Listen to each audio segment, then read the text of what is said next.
Olá pessoal, tudo bem? Eu sou o Cristiano Molica, engenheiro e gerente técnico da Instruterne, e hoje teremos a quinta dica de mestre, com o mestre Marcos Domingos. Fique ligado, já se inscreve no canal, ative as notificações e se gostar do vídeo, deixa aquele like.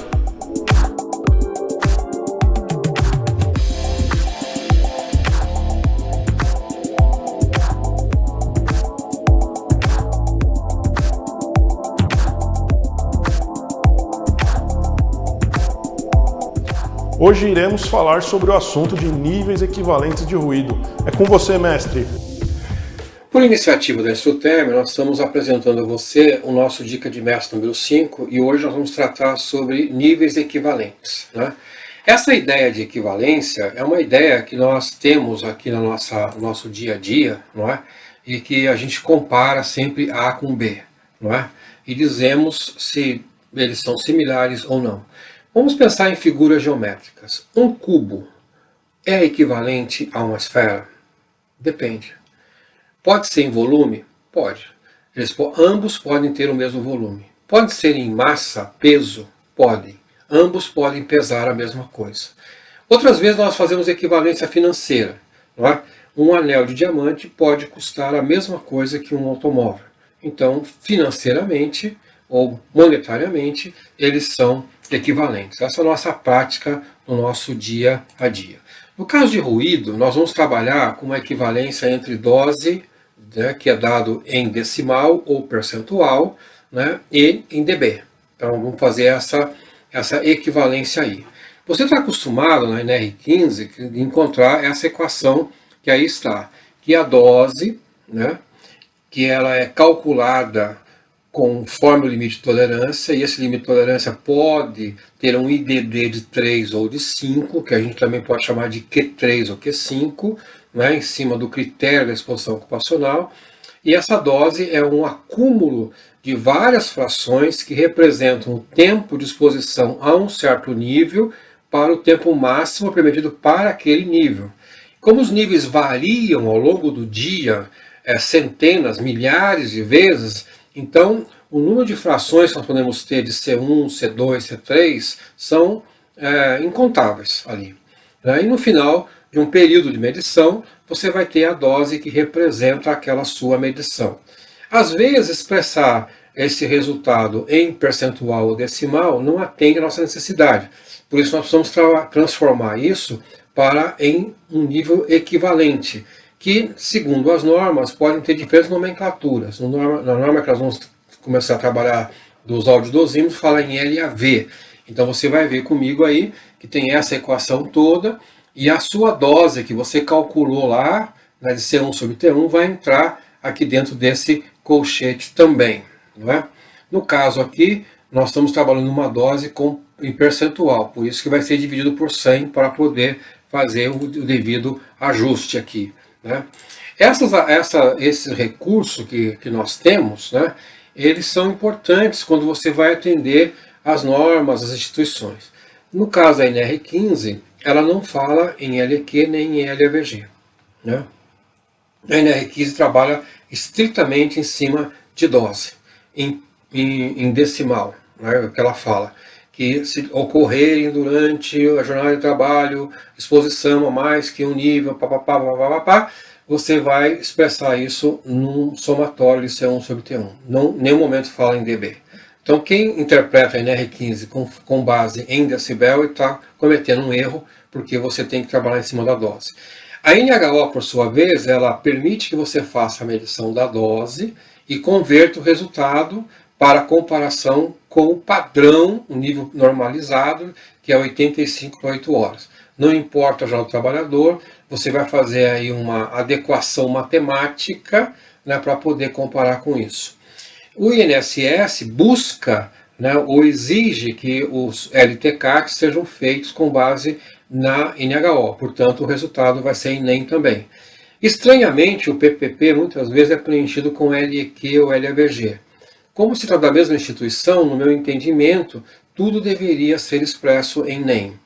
Por outro lado, a NR9, que é uma norma prevencionista, né, ela aí fica um pouco mais livre, porque nós podemos trabalhar com dose, podemos trabalhar com LAVG, com LEQ e tal, da melhor maneira possível que possa criar uma maneira de proteção do trabalhador para a perda auditiva.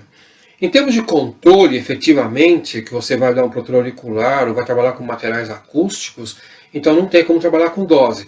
Vai ter que ser com algum tipo de nível equivalente, que nós estamos também já acostumados aqui, não é?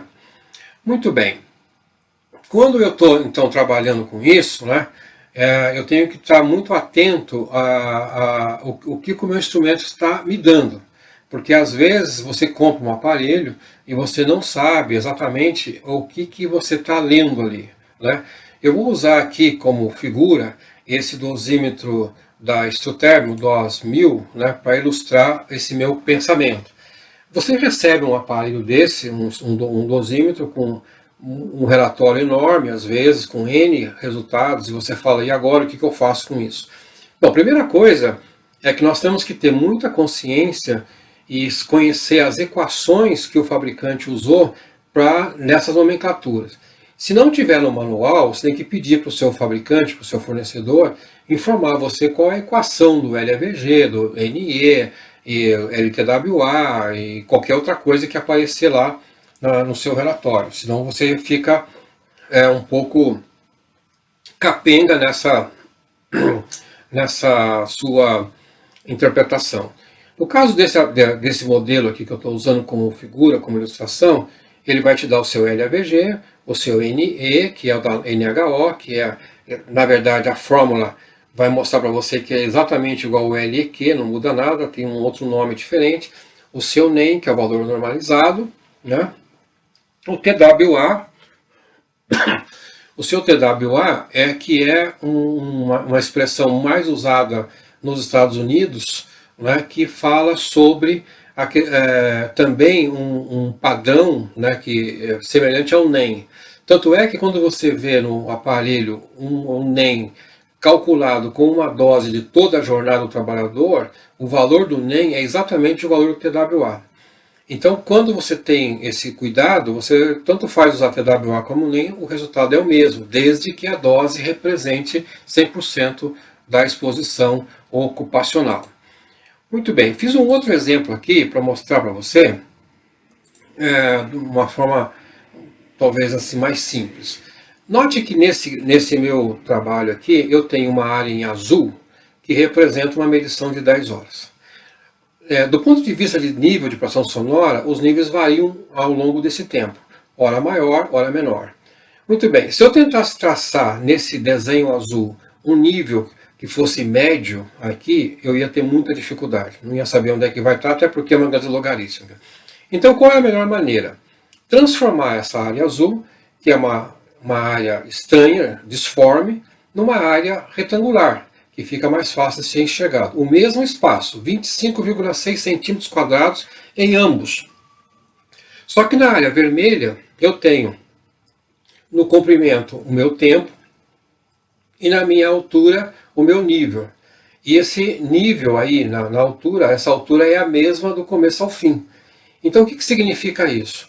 Imagine que um trabalhador possa ficar hipoteticamente a um nível de 89,08 decibéis no mesmo tempo, no caso do meu exemplo, 10 horas. Então, se esse nível não variar aqui ao longo de todo o tempo, o trabalhador fica exposto ao mesmo nível constantemente, a dose obtida por esse suposto nível que eu criei está 220%. Ou seja, o mesmo valor da área azul. Só que aí eu consigo enxergar com maior facilidade. Essa que é a ideia da equivalência que nós estamos falando, não é? Se eu pensar assim, bom, de onde é que vem tudo isso, né? As normas internacionais que disciplinam os aparelhos, elas trazem claramente como é que você calcula tudo isso aí. A norma americana S1.25/2007, ela chama isso de LAV, né? Independe se você calculou a dose com Q3 ou Q5, DD3 ou Q5, CNR15, não importa, o nome que ela dá para essa transformação chama de LAV. Né? Mas ela parte da dose, primeiro calcula a dose, depois calcula o seu LAV. Enquanto que nas normas internacionais ISO e IEC, ela já não faz mais isso, porque ele não usa dose.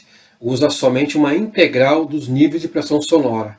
E é o que ela vai chamar de LEQ, como nós estamos mostrando para você aqui. Tá? Então o seu LEQ ele vai ser Se não tiver ponderação em A, ele chama de LEQ. Se houver ponderação em A, na curva A, vai chamar de LAEQ, né? Mas não depende da dose de ruído. É uma integral dos decibéis. No caso também da ISO 1999, que é a inspiradora da NHO 01, né? Ela vai chamar isso aqui vai chamar isso de LEX 8 horas, né? Que é o mesmo NEM, mesma ideia, no conceito, mas também não fala em dose, ela fala de integrador, né? No caso da ISO tanto da 96 como da 99, não se aplicam a dosímetros, aplicam apenas a sonômetros, que trabalha por causa de trabalhar com níveis e não com dose. Tá? Muito bem. Em termos assim um pouco mais prático, você vai fazer uma medição, vai usar um audiodosímetro. Você tem uma dose medida, não é? Essa dose medida que você julgou que vai fazer em 1 hora, 2 ou 3, porque você crê no seu entendimento profissional de que essa 1 hora representa, né, toda a exposição. E nesse período da medição você cobriu várias tarefas repetidamente, então você está seguro disso? Então se você fizer uma dose em 1 hora, 2 ou 3, você pode projetar isso para 8 horas. Se você tiver dúvida, não faça. Faça a jornada inteira, meça tudo. Não é? Mas eu diria que na maioria das vezes, e vou até talvez exagerar um pouquinho, mas 90%, nós simplesmente podemos projetar, porque dificilmente o trabalhador muda assim, assintosamente a sua rotina. Em casos como manutenção, eletricistas mecânicos, aí é outra história, e aí não dá para projetar nada, porque cada dia é um dia, então seria que fazer aí uma eternidade de medições para ter alguma ideia. Uma vez feita a projeção dessa dose, aí sim, aí você está pronto para calcular o seu LAV, o seu LEQ, o seu LTWA e o seu NEM. Tá? Essa é a nossa prática. Tá? Se você pensar em sonômetro agora, que não usa dose, é a mesma ideia. Você está fazendo um medidor, que é um integrador, não é um medidor de leitura instantânea, portanto tem que ser um aparelho com mais recurso, um aparelho mais moderno até, e ele vai medir durante um período que você também considere adequado, e vai dizer, ok, esse nível que eu tenho aqui, esse LEQ aqui, o meu LAEQ, ele representa o resto do dia. Então, na verdade, eu tenho aí um nível projetado também. E aí, se eu quiser usar o nome internacional, eu vou usar o LEX 8 horas ou o LAEQ e vai. Tá? Até vou colocar aqui um pouco mais detalhado para você ver como é que é a equação internacional para isso, da onde traz a inspiração para a nossa NHO. Né? Muito bem. Vamos avançar um pouquinho e agora pensar num exemplo aqui. Imagine que eu tenho uma medição, então, aqui de 10 horas, como a gente já mostrou antes para você, não é? E agora eu quero saber o meu nível de exposição normalizado. Como esse nível normalizado, eu assumo que vou comparar essa exposição de 10 horas com um limite para 8, porque esse é o padrão, esse é o normal, então o que eu tenho que fazer com a minha área, que antes era de 10 horas? Eu tenho que comprimir essa área. Né? Mas a área, quando eu comprimo, se eu encurto no comprimento, ela vai subir na vertical. Né? Porque o espaço é o mesmo. Né? Os 25,6 centímetros, eles não se perdem. Ele continua exatamente a mesma coisa. Então, subindo na vertical, ou seja, o meu nível que está na vertical vai aumentar. Então, por isso que quando eu faço uma medição longa, ou uma dose projetada de 10 horas, o meu NEM tende a ser maior que o meu LAV, o meu LAVG, o LEQ, porque o que eu fiz foi comprimir isso e subiu na vertical. Se eu pensasse diferente, que eu fizesse uma medição de 4 horas e aí eu vou comparar com 8, então o que eu estou fazendo? Eu estou esticando isso, pegando esse mesmo espaço, essa mesma área e projetando isso num espaço maior. Quando eu faço avanço no comprimento, a altura diminui. Então, no caso aí, o meu LAVG será maior que o meu NEM. Não é? Isso é puramente geométrico, esse estudo que eu estou fazendo aqui. Tá? Então, essa é a maneira como nós interpretamos. Bom, se você tem dúvida ainda com relação a essas siglas e tudo, eu recomendo que você veja, então, lá nos nossos canais da Instruterm no meu canal e outras dicas de mestre que falam dessas normas e tudo, não é? Tá? Mas de qualquer maneira, eu espero que você possa melhorar a sua prática de avaliação da exposição ocupacional ao ruído, use corretamente as expressões, entenda o que significa converter de dose para esses níveis equivalentes, né, para que o seu trabalho fique melhor, melhor e melhor. Então, desejo a você sucesso profissional na sua carreira, no seu trabalho de higienista ocupacional. Um grande abraço. Obrigado. E aí, pessoal, gostaram do vídeo? É um assunto bem diferente, né? Vocês viram aí as equações, as diferenças de níveis, das normativas. É um assunto bem difícil, vamos dizer assim, né? Mas que o professor deixou de uma forma, vamos dizer, bem fácil de entender, fácil entendimento, né? E é um negócio que até a gente no dia a dia acaba esquecendo, né? Então fica registrado aí no nosso canal da Instruterm para futuras consultas também. Tá ok? Obrigado e até a próxima.